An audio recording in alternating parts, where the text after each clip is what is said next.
In the heart of the great, green emerald meadow lived two little creatures, Puku and Puki. They weren't any specific animal, but rather tiny embodiments of spirit, navigating life much like us.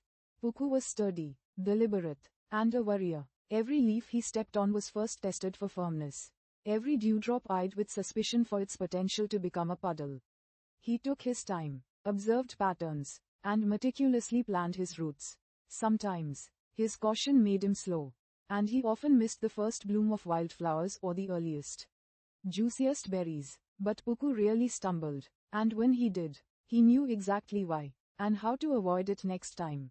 Puki, on the other hand, was light, swift, and utterly spontaneous. He'd dart through tall grasses, leap over streams without a second thought, and chase after butterflies just for the sheer joy of it.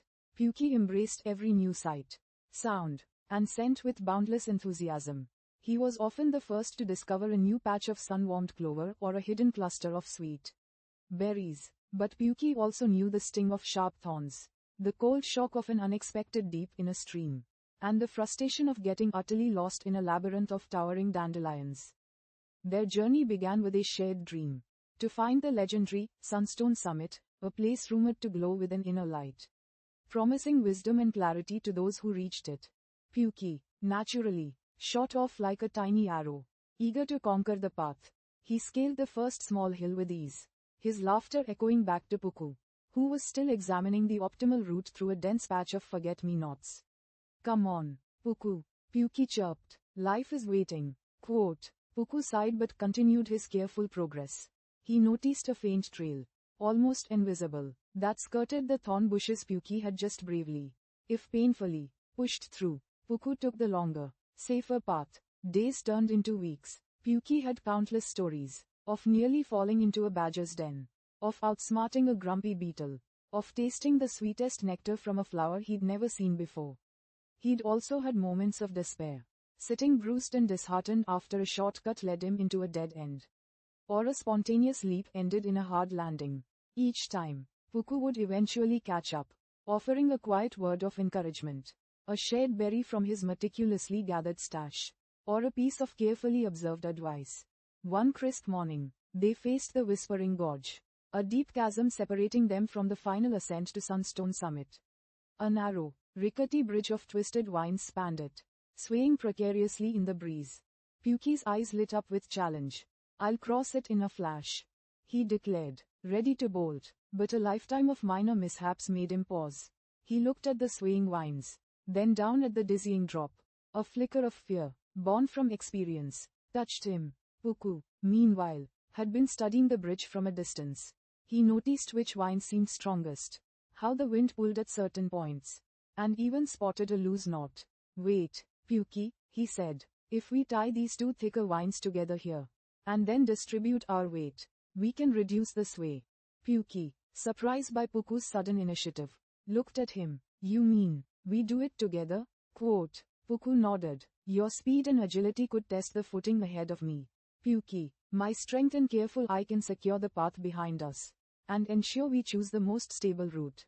Hesitantly, Puki agreed, with Puki leading, testing each step with a light touch and quick reflexes, and Puku following, reinforcing knots, steadying swaying sections, and guiding their path with an eye for balance. They began to cross. It was slow, terrifying, but a coordinated dance of their contrasting strengths. They reached the other side, exhausted but exhilarated. As they ascended the final slope, the Sunstone Summit did not glow with a blinding light, but with a gentle, warm luminescence. It wasn't a magic gem, but simply a rock face bathed in the golden hour's sunlight, made radiant by the clarity of their journey. Sitting side by side, Puku and Puki looked back at the vast emerald meadow, at the thorny bushes, the winding streams, the challenging gorge. "I learned that rushing isn't always winning," Puki mused, "and that sometimes slowing down lets you see things you'd miss in a blur." He looked at Puku, "And that falling isn't failing. It's just a different way of learning where the safe paths are."